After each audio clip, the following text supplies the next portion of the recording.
In a previous video, I talked a bit about how we shouldn't center our learning around grammar, but how nevertheless it's still important to understand. So in today's video, I thought I'd guide you a bit through my process when studying grammar. And the first question that I ask myself is, what am I struggling with? And the best way to answer this question is through output. Usually your blind spots in a language reveal when you try to produce the language, and I like to record myself because of that. Even on my YouTube channel, you can see that I have this Thinking Out Loud series, what is just me doing that.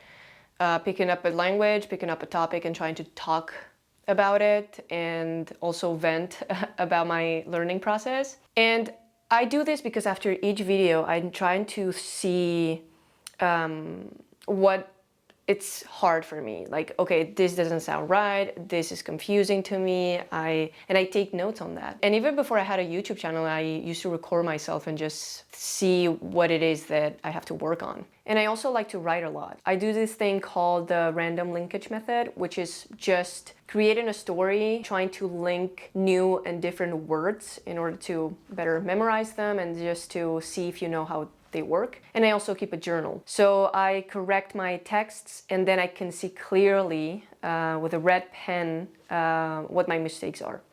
And once I get a sense of what my mistakes are or what I'm struggling with, I make a list of the most relevant things. If I'm struggling with a verb tense that's not really used, I don't bother drilling it. Now, when it comes to choosing a grammar textbook, I base my decision on three main things. So first of all, my level, obviously.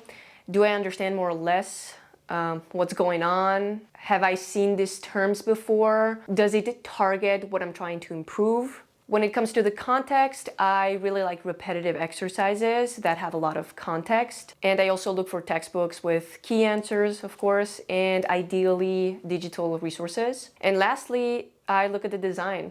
I am pretty visual, so I like it when it's pretty colorful and just interesting. And if I'm looking for a textbook specifically to prepare for an exam, I just do a quick research on YouTube, and usually the textbook that's recommended by most teachers or students, I usually just go for that one. Now, when it comes to the study session itself, it's still sometimes difficult for me to study grammar. I still don't know what's the resistance there.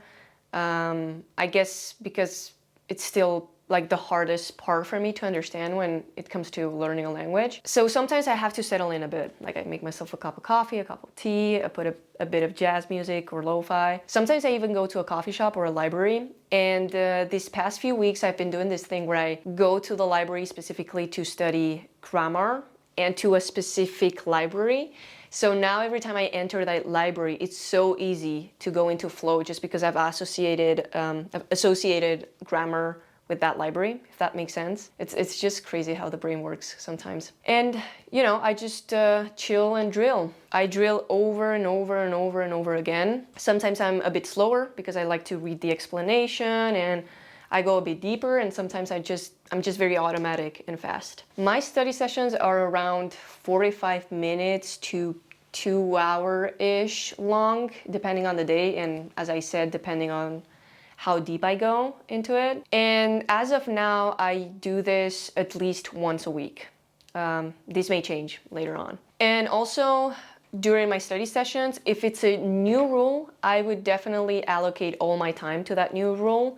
But if it's just a revision, then I would do no more than 3 rules per session, more or less. And I've integrated a new thing lately that has been a game changer for me, which is to have a little bit of input at the end of every grammar study session. So for example, I finish revising some new rule or learning about a new rule, and I look for a YouTube video and I usually try to catch what I've just learned. Oh, he used the past tense. Oh, he used the imperative. He did that, he did.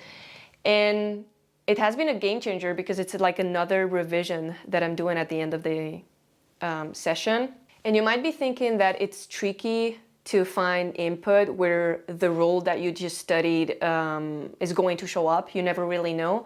But the thing is, rarely do I spend a whole study session on something that's not commonly used. So most of the time it does appear, and if not, I just change the video and I try to look for something more formal, more cultural, not so slang-ish. And this habit of catching the rule has spilled over into other interactions with the language beyond the study session.